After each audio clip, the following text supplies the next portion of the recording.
बस्तर कहीं ना कहीं मेरी संवेदनाओं में है, मेरे बाह्य जगत, मेरे आभ्यंतरिक जगत का, भाव जगत का, मनोजगत का हिस्सा है। सिर्फ यहीं से नक्सलवाद पूरा ऑपरेट हो जाता है ऐसा भी नहीं है।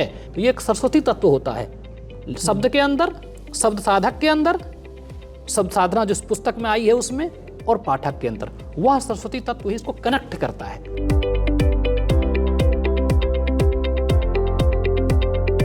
नमस्कार, India.com के लेखक से मिले कार्यक्रम में आज हमारे साथ मौजूद हैं एक ऐसी शख्सियत जो पिछले 15 सालों से हिंदी साहित्य की सेवा कर रहे हैं और ITBP में डिप्टी कमांडेंट हैं। कलम के सिपाही होने के साथ ही असली सिपाही भी हैं। कमलेश जी, आपका स्वागत है हमारे इस कार्यक्रम में। इनका एक चर्चित उपन्यास ऑपरेशन बस्तर प्रेम और जंग मेरे हाथ में है। आज हम इसी पर चर्चा करेंगे। कमलेश जी, मेरा आपसे पहला सवाल है, आपने इस उपन्यास को लिखने के लिए नक्सलवाद की पृष्ठभूमि क्यों चुनी? सबसे पहले तो आपको ललित भाई और सभी दर्शकों को मेरा प्रणाम है। जहाँ तक आपका प्रश्न है कि मैंने अपने विषय वस्तु के रूप में नक्सलवाद को क्यों चुना है, देखिए, कोई भी लेखक हो उसका लेखन इसलिए नहीं होना चाहिए कि कोई विषय बहुत चर्चित है। जैसे आप सब जानते हैं कि नक्सलवाद एक बहुत बहुचर्चित विषय है। लेखक को अनुभूत विषय पर लिखना चाहिए। मेरी तैनाती 2.5 साल लगभग मैं रहा हूँ बस्तर में, कोंडा गांव में, नक्सल प्रभावित इलाका है वह। तो नक्सलवाद को ना मैंने समझा, बल्कि बस्तर की व्यथा वेदना, बस्तर की पूरी आबो हवा को मैंने समझा है, जाना है, अनुभूत किया है। बस्तर कहीं ना कहीं मेरी संवेदनाओं में है, मेरे बाह्य जगत, मेरे आभ्यंतरिक जगत का, भाव जगत का, मनोजगत का हिस्सा है। शायद यही कारण है कि मैंने इस कृति के साथ न्याय किया। अच्छा, मैं जब इस उपन्यास को देख रहा था तो 2016 से इसका घटनाक्रम शुरू होता है जी, और 2019 में ख़त्म होता है। जी। तो 4 सालों का जो पीरियड है, ये जो घटनाक्रम है, इस 4 सालों का घटनाक्रम में ऐसा क्या घटित हुआ कि आपको एक उपन्यास लिखने की प्रेरणा मिली? देखिए, मैं सोचता था ना कि जैसे मान लीजिए नक्सल केंद्रित जितने भी उपन्यास हुए हैं, वो उसमें एक बाइनरी नहीं दिखता है। एक आदमी या तो समझ लीजिए सुरक्षा बल का पक्ष रख के आ जाता है, कोई दूसरा है वो नक्सलियों का पक्ष रख देता है। लेकिन किसी पाठक को, या खास करके देश के युवजनों को समर्पित किया है मैंने उपन्यास, देख सकते हैं। तो एक पाठक के सामने पूरी एक होलिस्टिक अप्रोच में और पूरी एक मुकम्मल तस्वीर बने कि नक्सलवाद की समस्या क्या है, इसके विविध आयाम क्या हैं, पुलिस का पक्ष क्या है और नक्सलियों का पक्ष क्या है, इसके जितने भी घटक होते हैं। तो वहाँ पर जाने के बाद जो मैं वहाँ तैनात रहा, तो जैसा मैंने आपको अभी बताया था कि उसको मैंने अनुभूत किया है। मेरे अनुभव जगत का जब हिस्सा बना तो मैंने एक कथानक का विस्तार लगभग 3 सालों में समेटा, और दोनों पक्षों को, नक्सली पक्ष और इसको समेटते हुए 3 साल का पूरा वो कुल एक दौर आता है। और लगता है मुझे कि देखिए, उपन्यास और कहानी में एक फ़र्क यही होता है। कहानी में देश काल का जो व्याप होता है वह कम होता है, उपन्यास में थोड़ा सा बड़ा होता है। लगभग 3 साल में आप मौसम को, वहाँ के मिजाज को, लोगों को, घटनाओं को, संवेदनाओं को एक बड़े उसकी बुनावट आप थोड़ी महीन कर सकते हैं। शायद यही है कि लगभग 3 साल का एक घटनाक्रम इसमें दिखता है। बस्तर में आपकी पोस्टिंग के दौरान का जो आपने वहाँ पे चीज़ें देखी जी, उसको आपने इसमें समेटा। लेकिन एक चीज़ मैं कहूँगा यहाँ दर्शकों से, देखिए, उपन्यास सत्य नहीं होता, फिर तो वह रिपोर्टाज हो जाता है। उपन्यास सत्य नहीं होता, वो सत्य के करीब होता है, सत्य का आभास कराता है। चीज़ें ऐसी नहीं हुई हैं, लेकिन पाठक को लगे कि चीज़ें ऐसी ही हुई हैं। यह कीमियागिरी और यह कलाकारी ही उपन्यास का प्रतिपाद्य होना चाहिए, और यही इस उपन्यास के माध्यम से मैंने दिखाने की चेष्टा की। अच्छा, आपने इसकी जो पहला पृष्ठ है उसी में इस बात का जिक्र किया कि एक है नक्सलवादियों का पक्ष और एक है सुरक्षा बलों का पक्ष। अब दोनों पक्षों को आप समझिए और तय करिए, देश के युवा, कि आप किसके साथ खड़े हैं। तो क्या आपको लगता है कि देश के युवा जो है नक्सलवादियों के पक्ष में भी खड़े हो सकते हैं, खड़े हो रहे हैं? तो ये मैं नहीं कहूँगा कि युवा उधर चले जाएंगे, और मैं यह नहीं कहूँगा कि युवा उनको गाली देने लगेंगे। मैं यह कहूँगा कि जो बस्तर की समस्या है, क्योंकि यह उपन्यास जो है वह नक्सलवाद पर तो है, लेकिन वो पूरे बस्तर को समझने की एक चेष्टा है इसमें, क्योंकि प्रेम का पक्ष इसमें बड़ा है जंग के पक्ष से। इसमें प्रेम ज़्यादा है, जंग कम है। तो युवाओं को वह एक समझ बने, उनके मानसिक क्षितिज का जो व्यापकत्व है वह बढ़े, आयतन बढ़े, वो चेष्टा है इसमें। तो कहीं ना कहीं एक अर्बन नक्सल भी एक समस्या आती है, बात पे उस पर चर्चा होती है। उपन्यास अर्बन नक्सल पे फोकस तो नहीं करता, लेकिन कहीं ना कहीं कुछ छूता हुआ जाता है। तो अर्बन नक्सल के बारे में आपका क्या विचार है? देखिए, बहुत ही जिम्मेदारी के साथ मैं इतना कहना चाहूँगा कि लव जिहाद और अर्बन नक्सल, ये आज़ाद भारत या स्वातंत्र के पश्चात का जो भारत है, इसकी ऐसी दो परिघटनाएं हैं जो हैं तो सही, लेकिन इनके होने के अस्तित्व पर प्रश्न चिन्ह होता है। इसको अतिरंजित करके भी देखा जाता है, कोई इसके अस्तित्व को नकारता है। सत्य हो सकता है कि कहीं बीच में हो, लेकिन अगर हम ये कहते हैं कि देखिए नकली सिक्का होता है तो असली सिक्का होता है, हम साफ बात कर रहे हैं। अगर ये टर्म आ रहे हैं कि अर्बन नक्सल, हो सकता है कि इनकी भूमिकाओं को कोई बढ़ा कर देखे, लेकिन यह नहीं हो सकता कि अर्बन नक्सल की जो शब्दावली है या कहीं ऐसे ही कॉफ़ी टेबल पर बैठ के रची गई हो।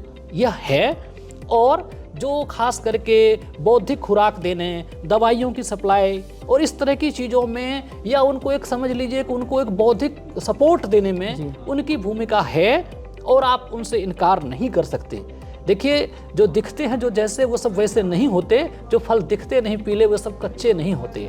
जो दिल्ली में बैठ करके अगर आपको लगता है कि दिल्ली या महानगरों में बैठ करके नक्सलवाद को सपोर्ट नहीं किया जा सकता, तो फिर ये आपका एक परसेप्शन हो सकता है। हाँ, दूसरी तरफ यह मानना पड़ेगा कि सिर्फ यहीं से नक्सलवाद पूरा ऑपरेट हो जाता है, ऐसा भी नहीं है, क्योंकि नक्सल की जो समस्या है फिर बस्तर में नहीं होता, फिर तो JNU और जो विश्वविद्यालय हैं सिर्फ वहीं होते।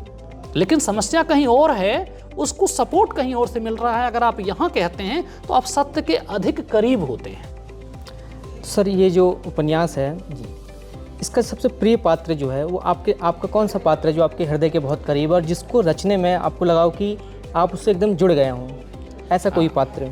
देखिए, इस उपन्यास पर PhD भी लोग कर रहे हैं, कुछ लोग इसके नारी पात्रों की संवेदना, क्योंकि इस उपन्यास ने अपने कथानक के खास करके जो संवेदनात्मक पक्ष है उससे चर्चा पाई है। इसके 3 संस्करण आए, लगभग 20 रिप्रिंट हो गए इसके, और कई भाषाओं में अनुवाद हुआ है इसका। तो निश्चित रूप से इसके जो पात्र हैं, पाठक उससे कहीं न कहीं अपने आप को जोड़ते होंगे। जहाँ तक एक सर्जक का प्रश्न है, जैसे मान लीजिए कि मेरी सर्जना है, उपन्यास मेरे मनोजगत से उद्भूत है, उत्पन्न हुआ है, ऐसे में लगभग सभी पात्र जो हैं मेरे लिए बच्चे के समान हैं, अपनी संतति के समान हैं। लेकिन फिर भी अगर किसी पात्र के साथ, किसी संतति के साथ, किसी संतान के साथ दुख होता है तो माँ बाप उस पर ज़्यादा ध्यान देते हैं।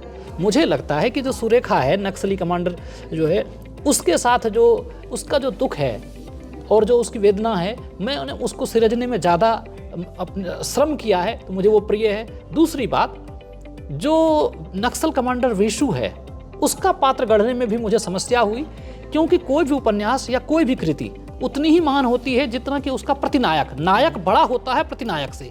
राम बड़े हुए हैं रावण से। अगर मान लीजिए कि आपका प्रतिनायक किसी फिल्म में अगर बहुत सशक्त होगा तो नायक भी सशक्त होता है। इसलिए विशु का किरदार भी मुझे इस अर्थ में प्रिय है। ये उपन्यास जो है कहीं कहीं हृदय परिवर्तन की भी बात करता है, पात्रों के हृदय भी परिवर्तन होते हैं। ऐसी कोई घटना आपको याद आती हो जो आपने बहुत करीब से वहाँ देखी हो, जो कोई एक घटना बताना चाहें? हाँ, देखिए, एक चीज़ है कि हृदय परिवर्तन की अगर बात करते हैं, देखिए भारतीय मानस मूलतः जो है वह भावनात्मक होता है।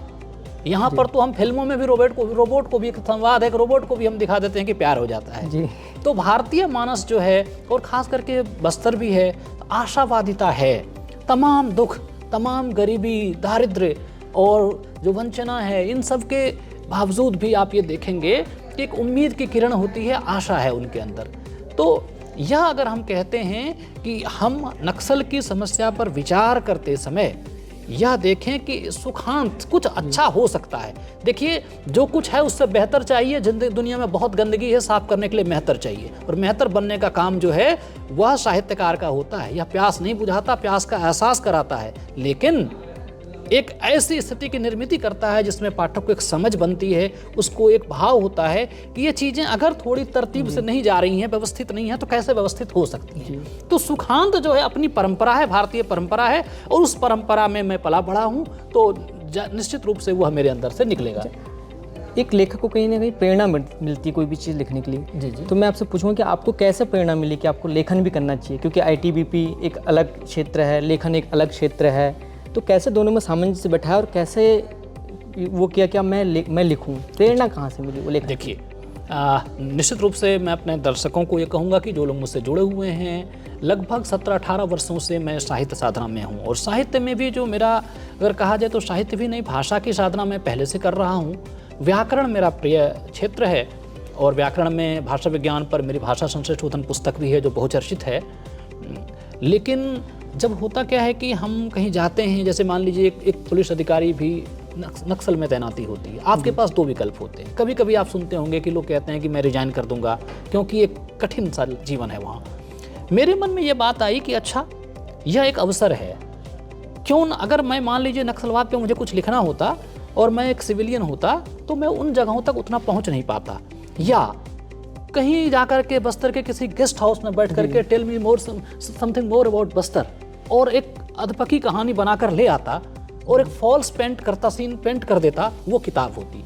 लेकिन अगर मैं वहाँ 3 वर्ष रहा हूँ तो मेरे अनुभव जगत में वो चीज़ें आई हैं और मैंने उसको देखा, भोगा, जिया, अनुभूत किया, और जो कुछ मेरे भाव जगत में आया उसको मैंने इस पुस्तक में देने की कोशिश की। तो यह बहुत आवश्यक था कि वहाँ मुझे जो मिला, कहते हैं ना कि when life offers you lemon make lemonade and drink, वहाँ पर अगर मैं गया, नक्सल वाले पृष्ठभूमि में मैं काम कर रहा था, तो मेरा जो हॉराइजन है, जो मेरा क्षितिज है, मानसिक क्षितिज है, उसने सब कुछ को देखा है, उसको मैंने एक अवसर के रूप में लिया, और उस अवसर की फलश्रुति है कि यह पुस्तक जो है इसकी इतनी सफलता मिली हुई है। कमलेश जी, एक तरफ आप लिखते हैं नक्सलवाद की समस्या पे, एक भावुक करने वाला, उद्वेलित करने वाला, आकर्षित करने वाला उपन्यास, दूसरी तरफ आप एक लिख रहे हैं भाषा संशय शोधन, एक विशुद्ध व्याकरण और भाषा पे किताब जो कि अकादमिक किताब है।